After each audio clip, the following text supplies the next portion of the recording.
Bismillahirrahmanirrahim. Dear students, I am your teacher Mudassir and I teach you the course of crisis management. So far we have covered 5 topics of the first theme which I have uploaded on LMS, and those 5 topics are: first is the definitional issues of crisis and crisis management. Second one is the approaches and development of the field. Third one is the waves and phases of crisis management. And fourth one is government and crisis management in the state apparatus. And fifth one is leadership and crisis management. And I have uploaded an article from Umar Goxel, which is a very renowned scholar, and he distributed the article in various sections. And so far I got some assignments from the students on the set 5 topics, and this is the guideline notes and the audio for those 5 topics, that how you have to understand about these 5 themes.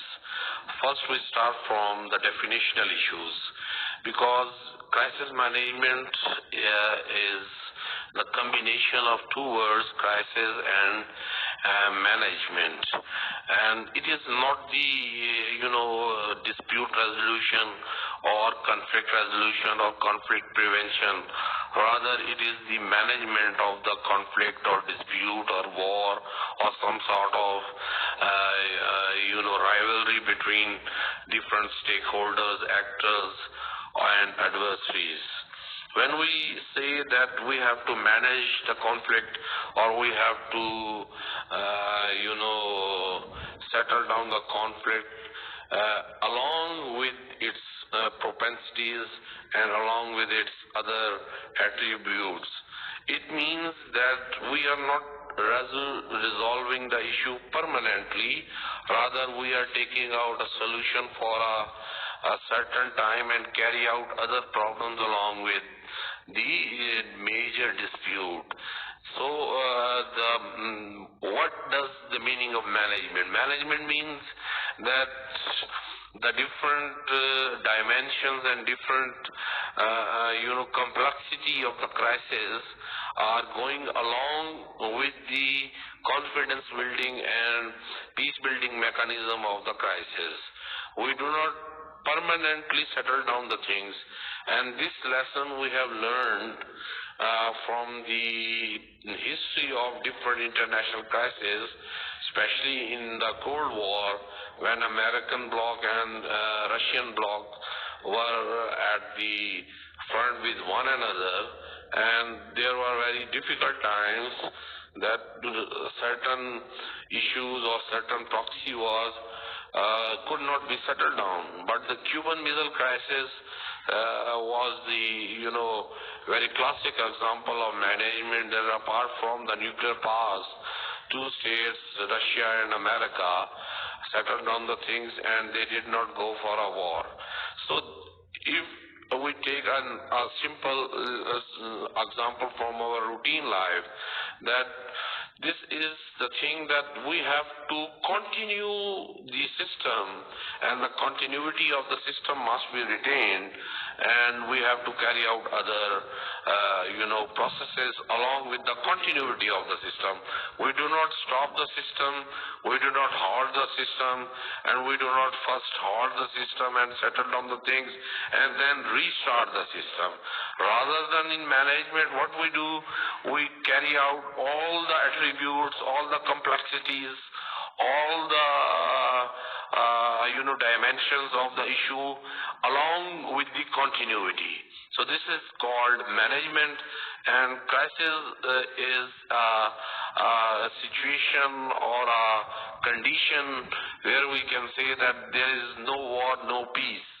That certain things, when we say that this is the state of war or this is the state of peace, rather than crisis is in between these 2 conditions, that a partial war, partial peace sort of situation is there in a crisis.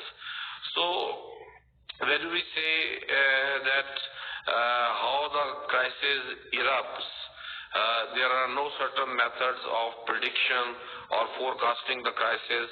There is a certain analysis or, the stakeholder who are managing the state operators.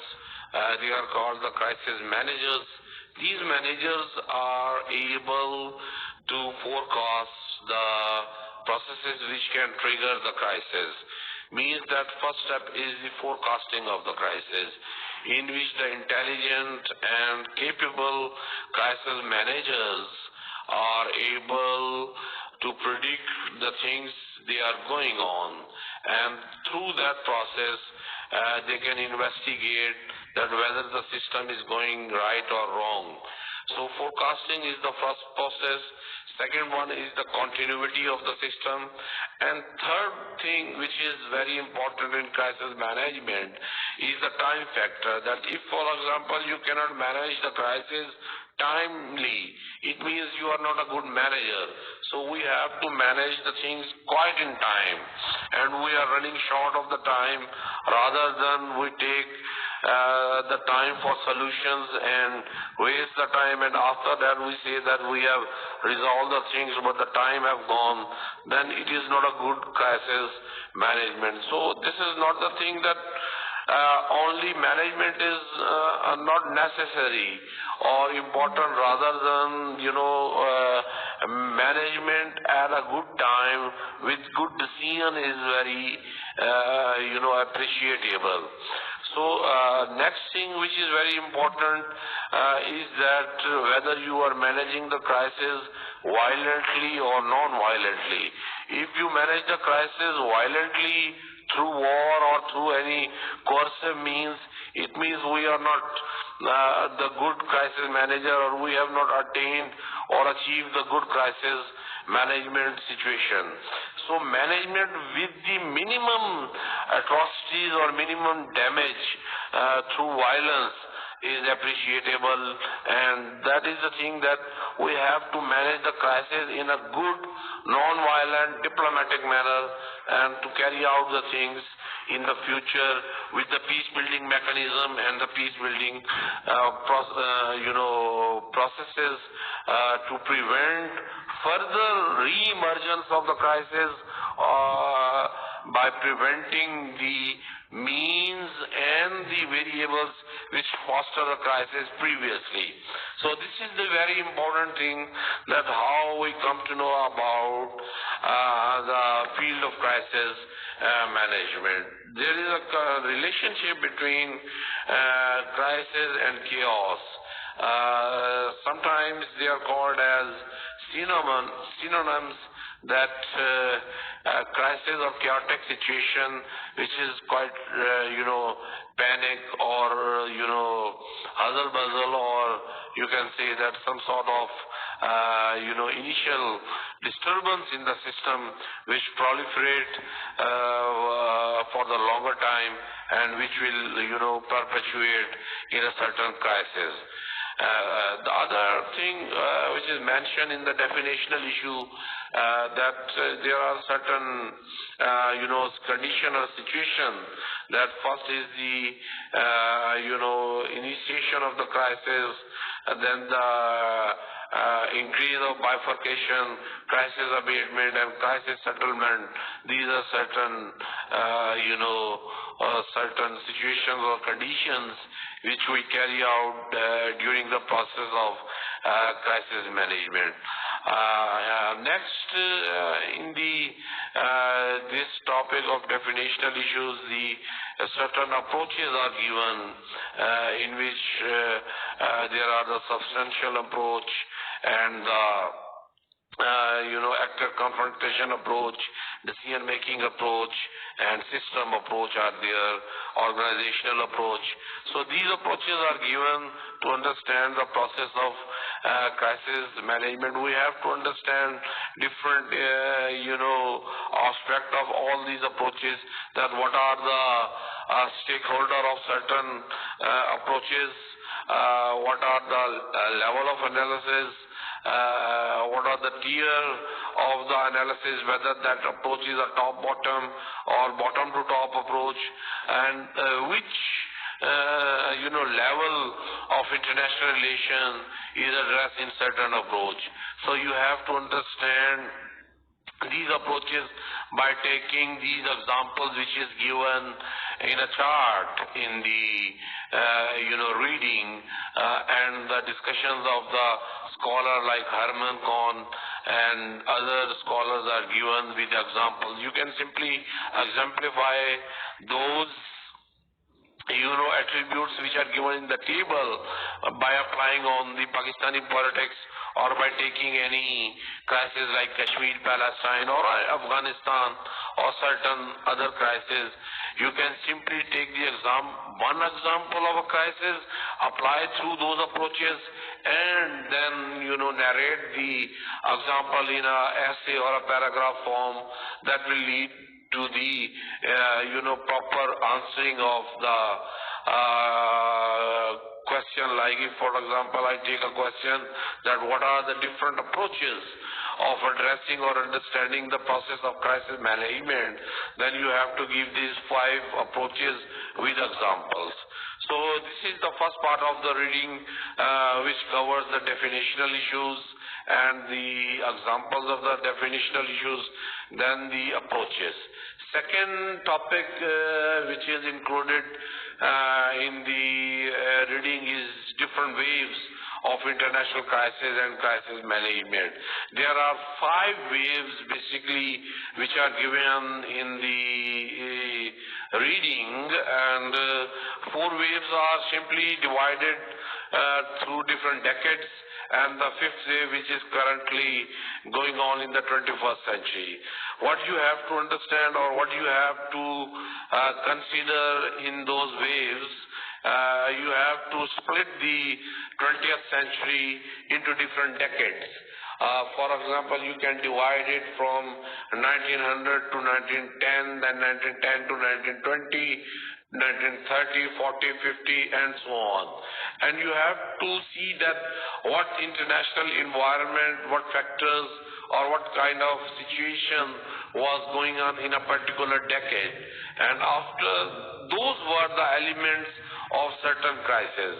And after comparing those elements with the other wave, you can easily judge that how the field of international crisis and crisis management is going on and how the crisis management discipline is established and developed during the 20th century, and what are the new outcomes which are emerged after 9/11 and after the start of 21st century. So divide the time period in different decades. After dividing those decades into different environmental factors, and then write down the characteristics of those environments, and you can easily check down that what happened in certain wave. And in this way, you can easily understand this topic of waves in international crisis and crisis management. For example, we take that the first wave started from 1901 to 1914. That was the pre-situation or the pre-environment of the First World War, and this that there was strict alliances, and the situation was that the growing installations of the technology and other things were there at this decade. So we can say the influence of these environmental factors in a certain decade was shaping down the field of crisis and crisis management. So after that, when we talk about the second phase, which was before the Second World War, we can check that there was a collective security mechanism after the League of Nations, and there was the appeasement strategy, and some sort of utopian ideas was there before the Second World War, and these were the factor and the contributing variables of the second wave. The third wave was in the 1960s, in which the process of decolonization was there, and other aspects of nuclearization and the bipolarity of the international system was there, and in which the crisis and the crisis management procedures and processes were understood. Especially the classical example in the field of crisis management was Cuban Missile Crisis, and how the two nuclear states settled down their problems without going on a war under the umbrella of an international organization, that is United Nations. So in this manner, we can easily understand that in particular wave what happened, and so on. When we talk about the fourth wave, which is after the 1980s and started from the demise of the Soviet Union, that there were 5 different paradigms of which were included in the post-Cold War era. That was the end of history, heading towards anarchy, return toward multipolarity, clash of civilization. We understand that these 5 paradigms were dominant at that time during 1919 to 2000, and then the event of 9/11 shook down the whole fabric of the international politics, and currently we can say there is a 5th wave which is going on in the international crisis and crisis management, and you can simply exemplify and compare those factors and indicators which we discussed in the previous 4 waves and take out those variables by comparing them into the current scenario of the 21st century. In this way, this topic and this theme is covered. So this was the second theme and the guideline notes for the second theme. The third one is the different phases of crisis and crisis management. Certainly there are 3 phases of the understanding of the crisis, that is the pre-crisis situation, the situation which occurred before the eruption of the crisis itself, second phase, and the third one is the post-crisis situation. And without understanding the pre- and post-crisis situation, we cannot settle down or manage the crisis situation. So these 3 phases continue parallelly along with one another. If, for example, there is a pre-situation of certain crisis or certain issue, then the issue triggers, we settle down the issue, and then comes the post phase of the crisis. That post phase is simply the pre-phase of the next crisis, because when we manage a crisis, that leads to 2 certain components. One is the settle down of the previous crisis, and second one is the scenario building for the coming crisis. So this is very important, that the pre-crisis phase of one dispute or conflict is the post-crisis situation of the other. So there are certain characteristics of every phase which we have to understand and analyze through those characteristics to understand and grip the certain phase. In pre-crisis phase, that is the forecasting and the alarming mechanism prediction of the coming crisis, chaotic situation analysis, all these things are included and are to be understood in this manner. In the crisis phase, we have to focus on the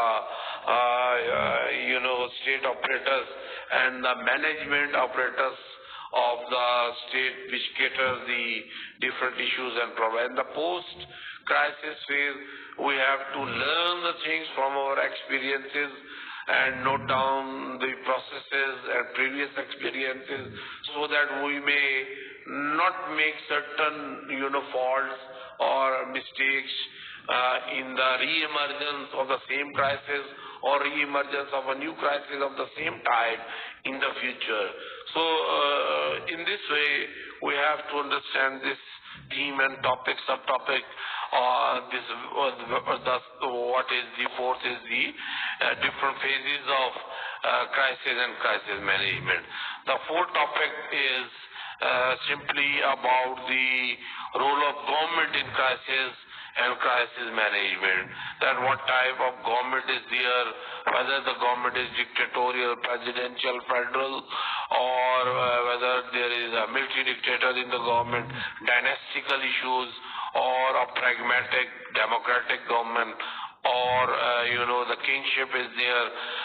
So we can understand the decision-making process of the government or the process of the state by understanding that which type or which kind of government is there, because every type and every kind of the government has its own mechanism of governing the state and running the state. And by exemplify those situations, we can easily understand this topic. For example, if we take the example of Pakistan, we can simply start from 1970s, that how the military coup was happened and what happened during the regime of military dictator in 1980s, and after that how different democratic governments like Pakistan Muslim League and Pakistan People's Party, how they behaved in certain fashion or certain manner. So through those models of structure, we can understand that how different governments which have different manifestos and the code of functioning of the governance, how they behave and run the state, and those same findings and same processes and procedures simply reflects in their management process. So this is the way how we can understand the relationship between the governments and the process of crisis management. The last and final theme and the subtopic which was given in this reading was the role of leadership in crisis and crisis management. In this way, we turn out to two different levels. First is the idiosyncratic level of the leader, and second one is the group psyche or the group identity of the leader, that how he is making the decision. Idiosyncratic patterns of the personality include the cognitive complexity, attitudes of a certain leader, that whether he possesses a higher cognitive complexity level or whether he possesses the lower cognitive complexity model. So according to that he behaves, that certain complexities have certain issues and certain attributes of the same things. So we have to understand the things in this manner. So after that, by understanding the patterns of behavior of the leader, then we take the examples of the group or a party politics, that how different parties and how the different leaders of certain parties behave in certain fashion. So after taking them into our account, we can easily judge that how different leaders behaved in certain crises differently. So these are the overview and guideline notes for your first 5 topics of the crisis and crisis management. Go through the reading once again by listing these notes and make a outline of these 5 topics, and then inshallah I will upload the second theme. Thank you.